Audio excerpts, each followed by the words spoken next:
Hello students, आज आप WSI सब्जेक्टनी अंदर चैप्टर नंबर 12 की बात करीशू, जेनु नाम है recycling of waste water and solid waste. बराबर गुजराती में कहीए तो गंदा पानी और घन कचरानो पुनः उपयोग। ओके, तो सौथी पहला आपणे जोईशुं कि आनुं इंट्रोडक्शन એટલે કે આની અંદર આપણે શું કહેવા માંગીએ છીએ, શું આની અંદર ભણવાનું છે।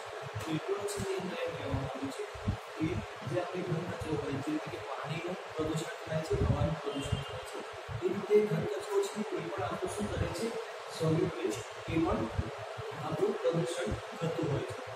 એ માટે આપણે ઇન્ટ્રોડક્શનની અંદર આપણને એમ કહેવામાં આવ્યું છે कि જ્યારે પાણીની જરૂરિયાત હોય ત્યારે આપણે શું કરીએ છીએ, પાણીને ઉપયોગમાં લઈએ છીએ, પણ દિવસે દિવસે પાણીના જે સ્તર છે એ નીચે જતા જાય છે અને પાણીનો જે ઉપયોગ કરનારો વ્યક્તિ છે એની સંખ્યા દિવસે દિવસે વધતી જાય છે।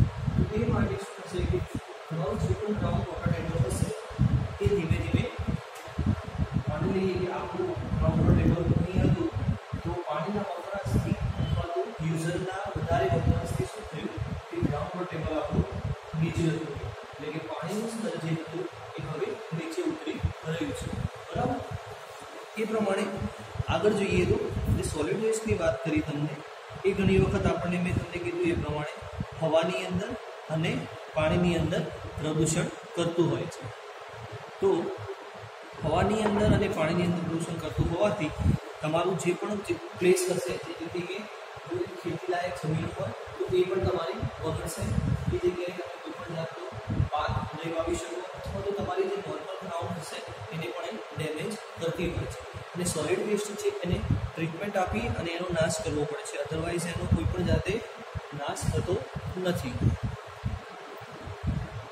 હવે બીજી વસ્તુ જોઈએ તો આવો જે ઘન કચરો હોય છે એ વિવિધ માનવ પ્રવૃત્તિઓ દ્વારા પેદા થતો હોય છે, જેના નિકાલ કરવા માટેનો પ્રશ્ન મોટો થતો હોય છે। જે હાલના સમયની પરિસ્થિતિ છે એ પ્રમાણે જોઈએ તો પ્લાસ્ટિક જે છે એ હવે બેન કરવામાં આવ્યું છે, કેમ કે એનો જે વેસ્ટ કચરો જે છે એ ગ્રાઉન્ડને અલગ અલગ રીતે ડેમેજ કરી રહ્યો હતો। બરાબર, અને એને કોઈ પણ જાતનું આપણે સોલ્યુશન લાવી શકતા ન હતા। દિવસે દિવસે પ્લાસ્ટિકનો યુઝ વધતો જતો હતો, તો અમુક જે પ્લાસ્ટિક છે બરાબર એને આપણે બેન કરેલું છે। ઓકે, અને આવો જે કચરો હોય છે એ ખેતીલાયક બાંધકામ, પછી ખાણકામ વગેરે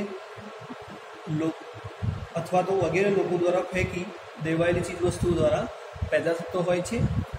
અને ઘન કચરો રિસાયકલિંગ કરીને તેનો રીયુઝ કરવામાં આવે તો આ પ્રશ્નનો આપણે નિકાલ કરી શકીએ છીએ।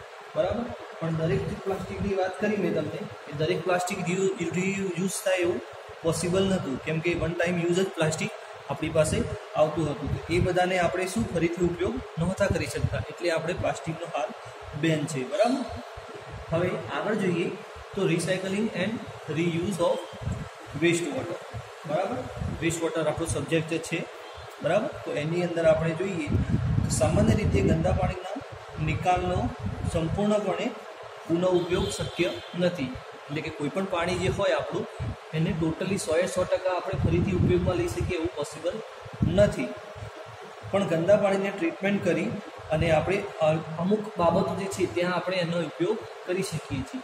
બરાબર, રીયુઝ કઈ જગ્યાએ કરી શકીએ છીએ તો એ પ્રમાણે જોઈએ તો શુદ્ધ પાણીની ઉપલબ્ધિ માટે, પછી શુદ્ધ પાણીનો ખર્ચ, પછી શુદ્ધ પાણીનું પરિવહન ખર્ચ, પછી ટ્રીટમેન્ટ ખર્ચ, પાણીના ગુણવત્તાનો ધોરણો અને ગંદા પાણીના શુદ્ધિકરણની શક્યતા।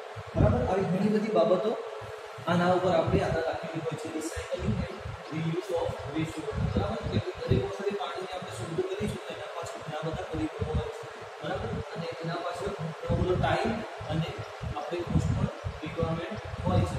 એની ઉપર કયા કયા પરિબળો અસર કરે છે એ રિવિઝન કરી દઈશ કે availability of pure water, cost of pure water, transportation cost of pure water, treatment cost, waste water quality criteria, possibility of treatment waste water. બરાબર, આ બધા ઘણા બધા કારણો આની અંદર અસર કરતા હોય છે। આ જે શરૂઆતનું જે છે એ ઇન્ટ્રોડક્શન ટાઈપ છે। બરાબર, પણ મેન છે જે એ આની અંદર સમજવાનું છે, આ આપણે જાણીએ છીએ। બરાબર, અને આપણને ખબર જ હતી કે આ રીતની સોલિડ વેસ્ટનો પ્રોબ્લેમ વધી રહ્યો છે। હવે આના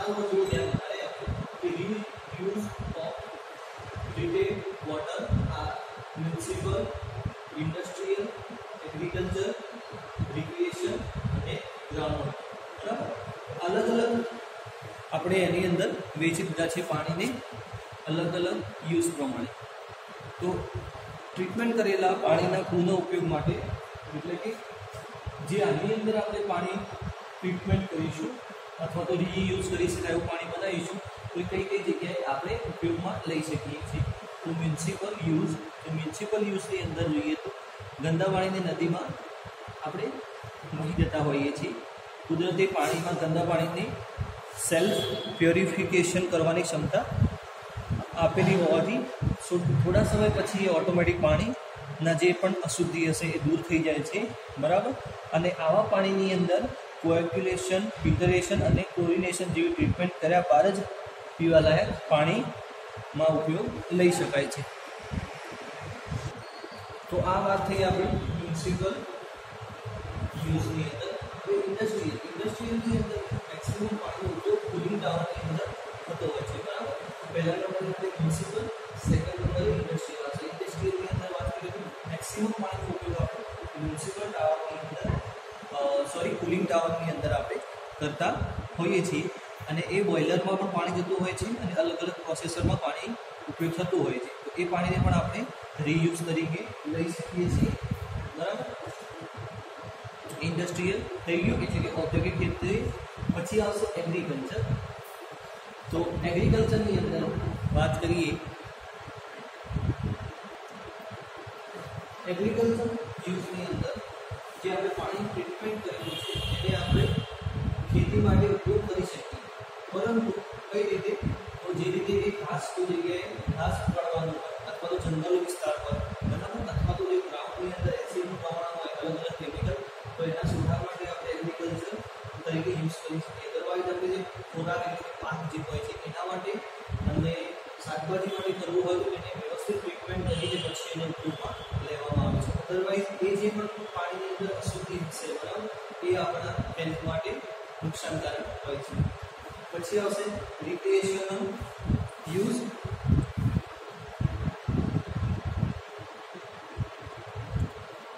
હવે રિક્રિએશનલ યુઝની અંદર જોઈએ તો આની અંદર પાણીનો ઉપયોગ આપણે ગોલ્ફ અથવા તો બગીચાના છંટકાવ માટે, ગ્રાઉન્ડ બનાવવા માટે કરી શકીએ છીએ.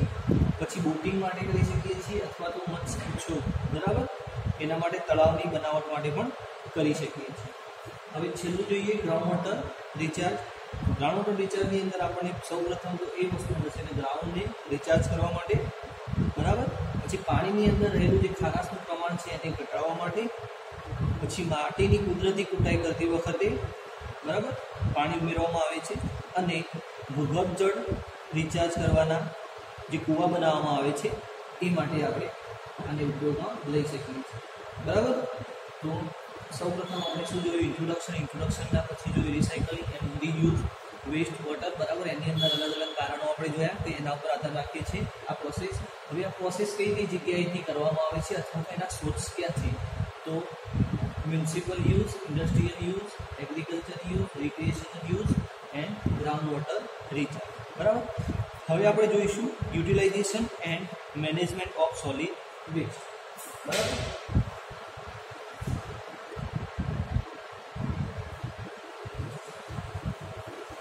હવે utilization and management of solid waste અથવા તો આને ક્લાસિફિકેશન ઓફ સોલિડ વેસ્ટ પણ કહેવામાં આવે છે. એની અંદર ગાર્બેજ, રબીજ, રિફ્યુઝ, ઇન્ડસ્ટ્રીયલ વેસ્ટ અને એગ્રીકલ્ચર વેસ્ટનો સમાવેશ થાય છે. તો આપણે ગાર્બેજ કોને કહીશું? બરાબર. આપણે જાણીએ છીએ કે જે ફળો સડી ગયેલા ફળફળાદી હોય, બરાબર, તો એને આપણે ગાર્બેજની અંદર કાઉન્ટ કરતા હોઈએ છીએ. એટલે ગાર્બેજ એટલે કે બધા જ ખાદ્ય પદાર્થોમાંથી પેદા થતો સડો, બરાબર, એને આપણે કહીશું ગાર્બેજ. તો સડી ગયેલું અનાજ હોય કાં તો સડી ગયેલું ફળફળાદી હોય, પછી માંસ હોય, તો એને આપણે ગાર્બેજની અંદર કાઉન્ટ કરતા હોઈએ છીએ, બરાબર. હવે સેકન્ડ નંબર આવશે રબીજ. રબીજની અંદર આપણને બે અલગ અલગ પાર્ટમાં ડિવાઈડ કરીએ. સળગે એવા પદાર્થો અને ના સળગે એવા પદાર્થો. તો સળગે એવા પદાર્થો એટલે કે લાકડું, કાગળ, બરાબર, પ્લાસ્ટિક જે પણ છે એ આપણે સળગે એવા પદાર્થોની અંદર કાઉન્ટ કરીશું, પણ એ આવશે આપણું રબીજની અંદર. અને ન સળગે એવા એટલે કે સોલિડ હોય, પછી આવશે કાચ હોય અથવા તો ઈંટ હોય, કોન્ક્રીટ હોય, જે સળગી ના શકે એ બધા પણ આ રબીશની અંદર કાઉન્ટ થતા હોય છે. પછી નેક્સ્ટ આવશે આપણું રિફ્યુઝ. રિફ્યુઝ એટલે શું કે આ રિફ્યુઝની અંદર આપણે એમ કીધું છે કે કમ્યુનિટી દ્વારા તજી દેવામાં આવેલી કોઈ પણ જાતનો ઘન કચરો હોય એને આપણે રિફ્યુઝ કહીશું, બરાબર, જેની અંદર એક્સક્રેટાનો સમાવેશ થતો હોય છે. તો રિફ્યુઝની અંદર આપણે ગાર્બેજ, પછી રબીશ, પછી ડેડ એનિમલ, ઇન્ડસ્ટ્રીયલ વેસ્ટ વગેરેનો સમાવેશ થતો હોય છે. આ તમારી એક્ઝામની અંદર પૂછાઈ શકે છે, બરાબર. પૂછાયું નથી પણ તમારી એક્ઝામની અંદર પૂછાઈ શકે છે.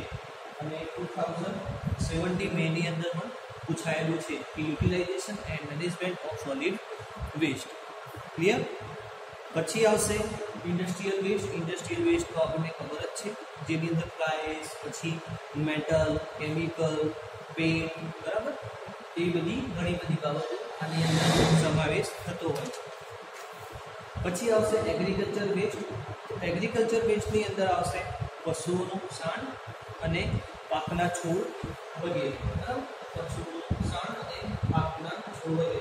એટલે આપણને રિફ્યુઝ, પછી રબીશ, ગાર્બેજ આપણને ખબર છે, ઇન્ડસ્ટ્રીયલ વેસ્ટ ખબર છે અને એગ્રીકલ્ચર વેસ્ટ ખબર છે. આ જે વસ્તુ આપણે જોઈ છે 1, 2, 3, 4, 5 એને ક્લાસિફિકેશન ઓફ સોલિડ અથવા તો utilization of solid, utilization and management of solid. Management આપણે હવે જોઈશું. સોલિડ વેસ્ટ મેનેજમેન્ટની અંદર આપણે 3 પ્રકાર આપેલા છે: કલેક્શન, ડિસ્પોઝેબલ અને રિસાયકલિંગ. બરાબર, તો સૌપ્રથમ આપણે કલેક્શન કરવાનું, પછી એને ડિસ્પોઝેબલ કરવાનું અને પછી એનું રિસાયકલિંગ કરવાનું. તો આની અંદર આપણે ડીપમાં જોઈશું. કલેક્શન.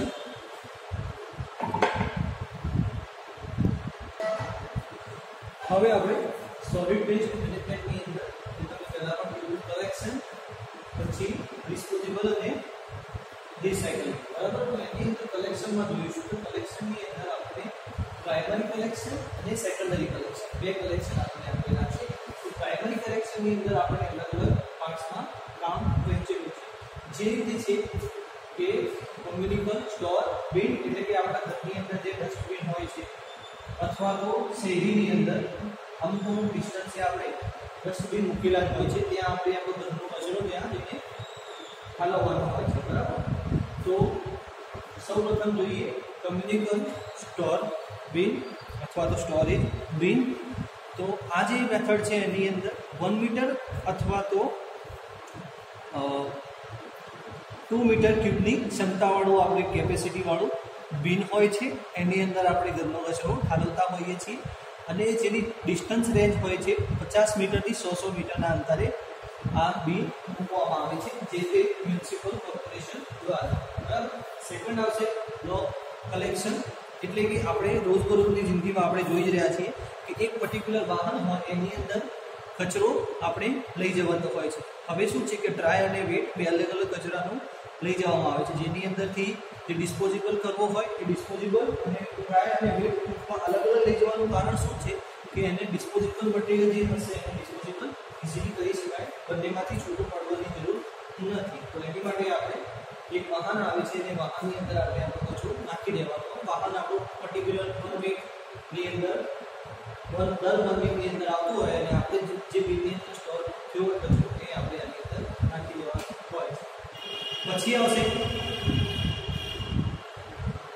વેબસાઇટ કલેક્શન, એટલે કે આ રીતની અંદર પોતાનું ડસ્ટબિન ઘરની બહારના દરવાજા પાસે મૂકવામાં આવે છે અને મ્યુનિસિપલ કોર્પોરેશન દ્વારા સફાઈ કામદારો આવી અને ડસ્ટબિન ટ્રેલરમાં ઠાલવીને જતા રહે છે, બરાબર. આપણા હાલની પરિસ્થિતિ પ્રમાણે કામ થઈ રહ્યું છે, એટલે કે આપણે ઘરમાં પોતાનું એક બિન હોય એ જ્યારે વ્હીકલ આવવાનું હોય ત્યારે આપણે ઘરની બહાર મૂકી દેવાનું. તો કર્મચારી જે છે સફાઈ કર્મચારી એ તમારું જે આ બિન હશે એમાંથી કચરો ઠાલવી અને પાછું તમારી ઘરે મૂકી દેશે, બરાબર. પછી આવશે ડોર ટુ ડોર. તો ડોર ટુ ડોર કલેક્શનની અંદર આ રીતની અંદર કચરાવાળા મકાનના બગીચા કે વરંડામાં દાખલ થઈ કચરાની ટોપલી જાતે જ ટ્રેલરમાં ખાલી કરી અને જતા રહેતા હોય છે, બરાબર. ડોર ટુ ડોરની અંદર શું હોય છે, મ્યુનિસિપલ કોર્પોરેશનવાળા જે આવે છે, આની અંદર શું આપણે બકેટ આપવું પડે છે, આ તો પર્ટિક્યુલર ફિક્સ જગ્યા જ હોય, ત્યાંથી એ લોકો આપણું જે બિલ હશે ત્યાં ઉઠાવી અને એમ્પ્ટી કરી અને પાછું ત્યાં મૂકી દેશે, બરાબર.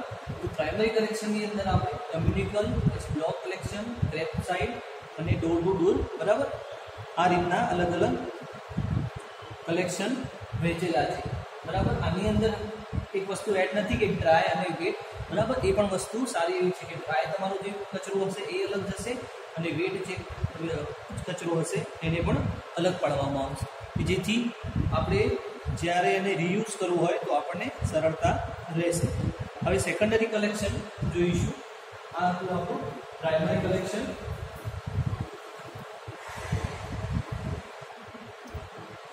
હવે વાત કરીશું આપણે સેકન્ડરી કલેક્શન સિસ્ટમ.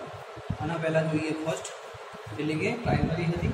હવે સેકન્ડરી કલેક્શન જે છે એની અંદર આપણને એમ કહેવામાં આવ્યું છે કે જ્યારે આપણે પ્રાઇમરી કલેક્શન કરીએ છીએ તો એ કચરાને આપણે કોઈ ચોક્કસ જગ્યાએ જઈ અને ભેગો કરીએ છીએ.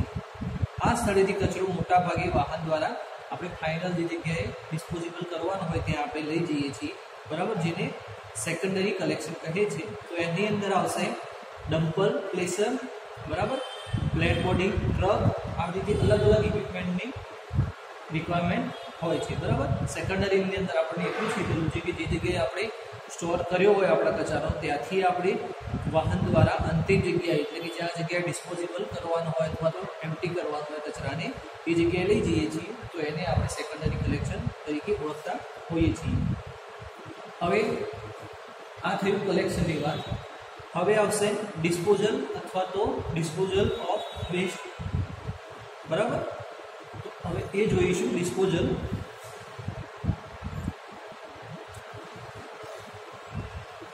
ડિસ્પોઝલ ઓફ સોલિડ વેસ્ટ, બરાબર.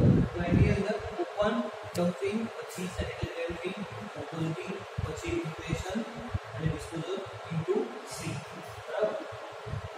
આ રીતે અલગ અલગ જગ્યાએ આપણે અલગ અલગ મેથડ પ્રમાણે કામ થઈ શકે છે. ઓપન ડમ્પિંગ એકદમ સિમ્પલ છે કે શહેર અથવા તો ગામની નજીક કોઈ જગ્યાએ ડીપ વિસ્તાર આવેલો હોય, ઊંડાણવાળો વિસ્તાર આવેલો હોય તો એ જગ્યાએ આપણે જે પણ કચરો એકઠો થશે એ બધો ત્યાં ડમ્પ કરવાનો રહેશે, બરાબર. આ થશે આપણું ઓપન ડમ્પિંગ. પણ ઓપન ડમ્પિંગ કરવાથી જે જગ્યાએ આપણે ડમ્પિંગ કરેલું હશે ત્યાં મચ્છરનો ઉપદ્રવ અને ખરાબ સ્મેલનો પણ આપણને ફેસ કરવી પડતી હોય છે. આ એક બે કારણ બાબતે આ મેથડ આપણે યુઝ ના કરવી જોઈએ, કેમ કે મચ્છરનો ઉપદ્રવ થશે અને ખરાબ એવી સ્મેલ આવતી રહેશે. ઓકે. સેકન્ડ આવશે સેનિટરી લેન્ડફિલ.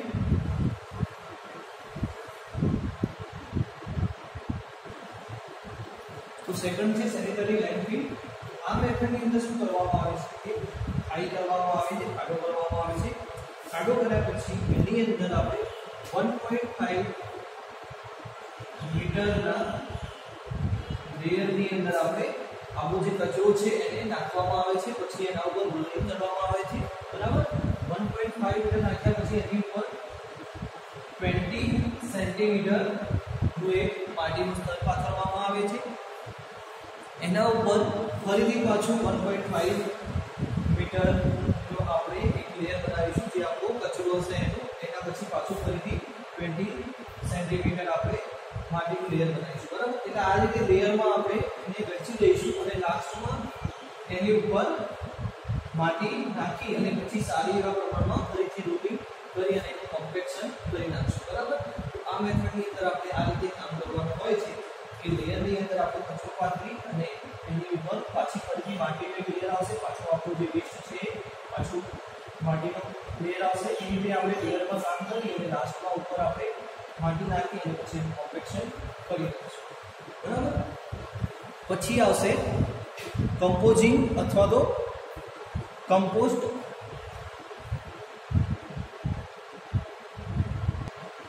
હવે આપણે કમ્પોઝિટિંગની અંદર જોઈએ તો આની અંદર શું કરવામાં આવે છે કે જે આપણો કચરો હોય છે, બરાબર, ઓર્ગેનિક સોલિડ, એને આપણે શું કરવામાં આવે છે બેક્ટેરિયા દ્વારા સડાવવામાં આવે છે અને વન ટાઈમ એનું ખાતર બનાવવામાં આવે છે, બરાબર.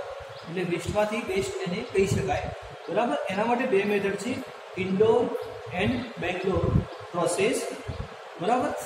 તો ઇન્ડોર પ્રોસેસની અંદર આપણને એક શું હોય છે, ચીમની જેવું હોય છે, એટલે કે ખાડો કરવાનો હોય છે. પછી સોરી, આની અંદર ચીમની જેવું નહીં, પણ આપણે એ મેથડ રહેશે ઇન્ડોર અને આઉટડોર મેથડની અંદર શું કરવાનું થશે કે આ રીતે આપણે લેયરમાં એને પાથરવાનું રહેશે અને એની અંદર કમ્પોઝિશન એટલે કે અલગ અલગ પ્રમાણે એનું શું થશે, સારા એવા પ્રમાણમાં ખાતર બની જશે. ખાતર બની ગયા પછી આફ્ટર એ આપણને એમ કીધું છે કે 8 વીક, બરાબર, 8 વીક પછી આને બહાર કાઢી અને જે જગ્યાએ ડિપાર્ટમેન્ટ હોય એ જગ્યાએ આપણે જમીન પર એને પાથરી દેવામાં આવે છે. તો આ એક સારા એવા પ્રમાણમાં આપણને ખાતર મળી શકે છે, બરાબર. વેક્યુઅલ મેથડની અંદર આપણને આ મેથડ રહેશે અને જેનું નાઇટ્રોજનનું પ્રમાણ 2% હોવાથી જે જગ્યાએ આપણે જરૂર હોય ત્યાં એને પાથરી અને ખેતીલાયક જગ્યાની અંદર આપણે એનો યુઝ કરી શકીએ છીએ. આને માટે અંદર ખાડાની અંદર આપણે વેસ્ટ રાખવાનું ટાઈમ ડ્યુરેશન આપણને કીધેલો છે, જે છે 5 to 6 મંથ, બરાબર. 5 થી 6 મહિના સુધી આપણે એને ખાડાની અંદર સડાવવા દેવાનું. ખાડાની અંદર સડી ગયા પછી સારા એવા પ્રમાણમાં ખાતર બની જશે અને એને પછી આપણે કાર્બનિક પદાર્થોના કારણે યુઝ કરી શકીશું. હવે આપણે ઇન્સિનરેશનની અંદર જોઈએ તો એક ભઠ્ઠી હોય છે, તો ભઠ્ઠીની અંદર આપણે જે પણ આપણો ઘન કચરો હશે એને નાખી અને એની અંદર શું કરવામાં આવે છે, રિફ્યુઝ કરવામાં આવે છે. રિફ્યુઝ કરવાથી એની અંદર કોઈ પણ જાતના બેક્ટેરિયા હશે અથવા તો જીવજંતુ હશે એ મરી જશે અને રોગચાળો ની જે ફાટી નીકળે છે એની શક્યતા પણ ઓછી છે. આ બધા જે આપણે મેથડ જોઈએ એની અંદર અમુક પ્રમાણે મચ્છરનો ઉપદ્રવ એ બધા કારણોથી શું થાય છે કે માનવના જીવન ઉપર જોખમી બનતા હોય છે, કેમ કે મચ્છરના ફેલાવાથી આપણને ઘણા બધા રોગ થતા હોય છે. પછી ખરાબ સ્મેલથી પણ આપણને ઘણા બધા રોગ થતા હોય, એટલે તકલીફો થતી હોય છે આપણને રોજિંદી લાઈફની અંદર. પણ આ જે મેથડ છે ઇન્સિનરેશન, એની અંદર આપણને કોઈ પણ જાતની તકલીફ નથી પડતી. સાથે સાથે આપણો જે ઘન કચરો છે એ રિફ્યુઝ થઈ જશે, એટલે એને કોઈ પણ જગ્યાએ ઠાલવવાનો કે પાથરવાનો ખાતર તરીકે કોઈ પણ જાતની પરિસ્થિતિ ઊભી નહીં થાય, બરાબર. એટલે આપણી માટે આ એક સારી મેથડ છે, પણ આ મેથડની અંદર થોડું કોસ્ટલી પડતું હોય છે, બરાબર. પછી આવશે ડિસ્પોઝલ ઇન્ટુ સી, એટલે કે દરિયાની અંદર ડિસ્પોઝલ કરવાનું. કયું? દરિયાની અંદર. તો ઘન કચરો જે હોય છે એને દરિયાની અંદર આપણે ઠાલવીશું, બરાબર. કે કચરાને મોટી મોટી બોટલમાં કિનારાથી લગભગ 15 મીટર એટલે કે 15 મીટર સુધી દૂર લઈ જઈ અને પછી એની અંદર સીની અંદર ઠાલવવાનું રહેશે. આ મેથડ જે છે એ બહુ જ ખર્ચાળ છે અને ઇન્ડિયામાં આ મેથડ હજી સુધી આપણે યુઝ કરતા નથી, બરાબર. બીજી બધી કન્ટ્રીમાં આ મેથડનો ઉપયોગ થાય છે, કેમ કે જે પણ કચરો હશે એને દરિયાની અંદર બહુ દૂર લઈ ગઈ એટલે કિનારાથી 15 મીટર અથવા તો 20 મીટરની ડિસ્ટન્સે લઈ ગયા પછી ઠાલવવાનો હોય છે.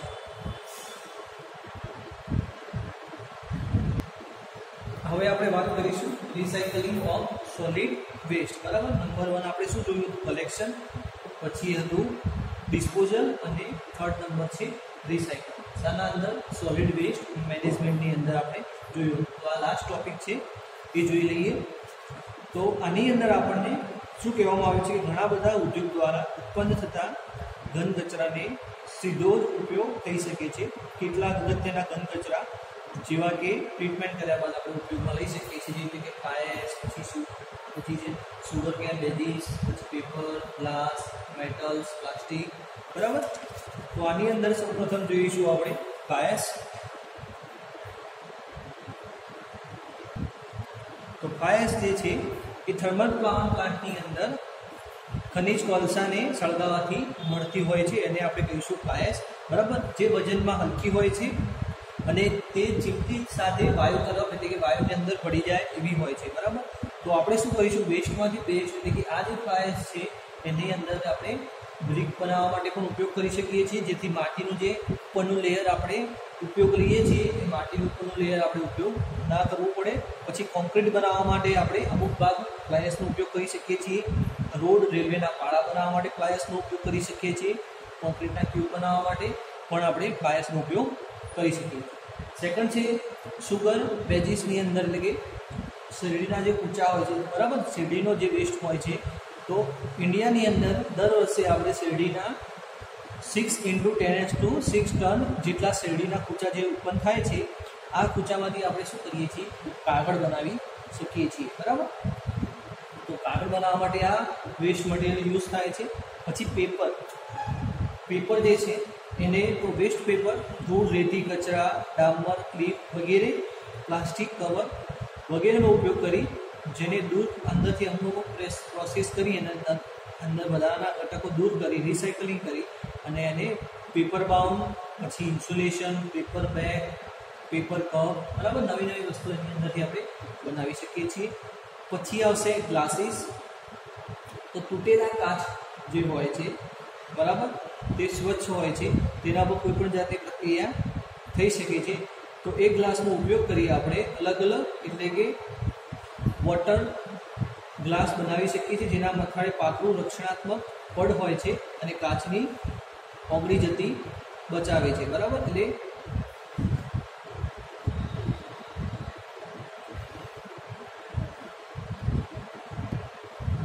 તો આની અંદર આપણને એક વસ્તુ મહત્વની જોવા મળશે કે આ જે વેસ્ટ કાચ હોય છે બરાબર એને આપણે કોન્ક્રીટની અંદર યુઝ કરી શકીએ છીએ. બરાબર, એગ્રીગેટની જગ્યાએ રિપ્લેસ કરીને. બરાબર, બીજી વસ્તુ એ કીધી છે કે આ જે છે એ બિટ્યુમિન રોડ બનતા હોય છે એની અંદર પણ આપણે ઉપયોગમાં લઈ શકીએ છીએ. તો એક આ મહત્વની વસ્તુ આપણા માટે લઈ શકાય. બરાબર, વેસ્ટમાંથી બેસ્ટ. બરાબર, બાકીની વસ્તુ છે એ તો ચાલે જ છે. મેટલ જે પ્લાસ્ટિક છે, જે ફ્લાયર્સ, આ આપવા માટે જો તમારે પ્રોજેક્ટ પણ લેવો હોય તો તમે આના ઉપર પ્રોજેક્ટ લઈ શકો છો. જે ફિક્સમાં તમારે પ્રોજેક્ટ બનાવવાનો છે આ પ્રકારે તમે કોઈ સારો ટોપિક પણ લઈ શકો છો. પછી આવશે મેટલ્સ. મેટલ્સ તો આપણે બધા જાણીએ છીએ કે મેટલ્સ એટલે કે ઔદ્યોગિક કચરામાંથી ધાતુને સરળતાથી રિસાયકલિંગ કરી શકાય. બરાબર, જે માટે લોહ અને અલોય બે પ્રકારના ધાતુ આપણને જોવા મળે છે જેની અંદર ચુંબકની મદદથી બે અલગ અલગ છૂટા પાડી શકાય છે.